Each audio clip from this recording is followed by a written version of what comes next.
պետականության կառուցումը այսօր մեզ համար բացարձակ առաջնահերթություն է։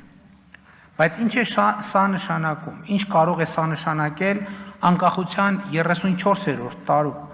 միթե անկախությունից 34 տարի անց պետականության կառուցումը դեռ կարող է լինել առաջնահերթություն։ Այո, որովհետև այստեղ խոսքը ոչ միայն ինքնին պետության, այլև նրա էության, նպատակի ու բովանդակության մասին է։ Այս թեմային իրականում անդրադարձել եմ դեռ նախորդ տարվա զեկույցի քննարկման ժամանակ, իրական Հայաստանի և պատմական Հայաստանի մասին իմ ելույթում, բայց ընթացիկ քննարկումն ինձ համար ակնհայտ դարձրեց, որ թեմայի ևս մեկ շերտի անդրադառնալու, ևս մեկ շերտ պարզաբանելու հույժ անհրաժեշտություն կա, և դա կապված է Երրորդ հանրապետության բովանդակային էության հետ։ Խնդիրն այն է, հարգելի ներկաներ, որ 1980-ականների վերջին Հայաստանի անկախության գաղափարը գեներացվել է ոչ թե հանուն անկախության ու պետականության, այլ հանուն Ղարաբաղի խնդրի լուծման։ Այսինքն, մենք անկախ պետություն ստեղծել ենք ոչ թե ավելի լավ կյանքի, այլ Ղարաբաղի հարցի համար։ Քաղաքական իրողություն է սա, ինչը հաստատվում է հետազոտություններով։ 1989 թվականին անկախության գաղափարը գերակշռել է այն բանի արդյունքում, որ Ղարաբաղ կոմիտեն կորցրել է ԽՍՀՄ իրավակարգի շրջանակում Ղարաբաղի հարցը լուծելու հույսը և ինչպես ասել է Ղարաբաղ կոմիտեի առաջնորդներից մեկը, անկախությունը հարկավոր է Ղարաբաղի հարցի լուծման համար։ Իհարկե անկախության հռչակումից ու ձեռքբերումից հետո պետականության կայացման օրակարգը գոյություն է ունեցել միշտ, բայց շուրջ 30 տարի մենք կառուցել ենք պետության մի մոդել, որը հիմնականում և առավելապես նվիրված է եղել Ղարաբաղի հարցի լուծմանը, Ղարաբաղյան շարժմանը և հանուն դրա ամեն ինչ զոհաբերելու տրամաբանությանը։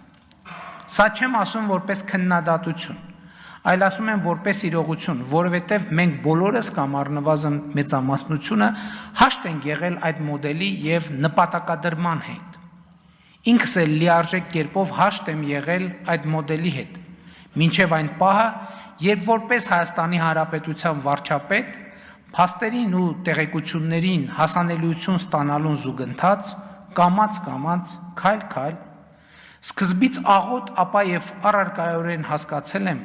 որ եթե մեզ համար անկախությունը, պետականությունը միջոց են Ղարաբաղի հարցի մեր պատկերացրած լուծման համար, մի շարք արտաքին դերակատարների համար Ղարաբաղի հարցը միջոց է մեր անկախությունը, պետականությունը, զարգացումը, բարեկեցությունը թույլ չտալու, ապա և մեր պետականությանը վերջ դնելու համար։ Այդ վերջնանպատակի իրագործումը մեկնարկած է եղել արդեն 2018 թվականին։ Այդ նպատակի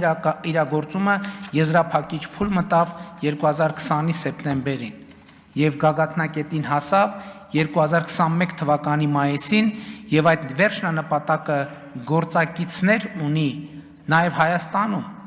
և այդ գործակիցները կարծում են, որ Ղարաբաղի հարցն է կարևոր և ոչ թե անկախությունն ու պետականությունը։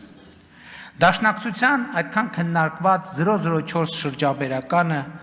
հոգևոր հայտնի անձանց այստեղ մեջբերված հարցազրույցները, Հայաստանի նախկին ղեկավարության հայտարարությունները այս ծիրի մեջ են, այս տրամաբանության մեջ։ Այսօր ահա գաղափարական այս դարակազմիկ բախման երկրորդ արարն է տեղի ունենում։ Կառավարող մեծամասնությունը, անձամբ ես, ասում ենք, որ Ղարաբաղյան շարժումը շարունակելու ցանկացած փորձ կործանարար է,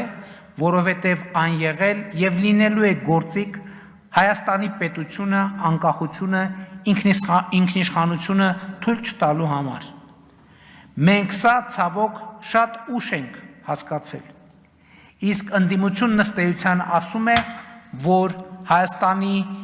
պետականությունը մի նպատակ և իմաստ է ունեցել և ունի։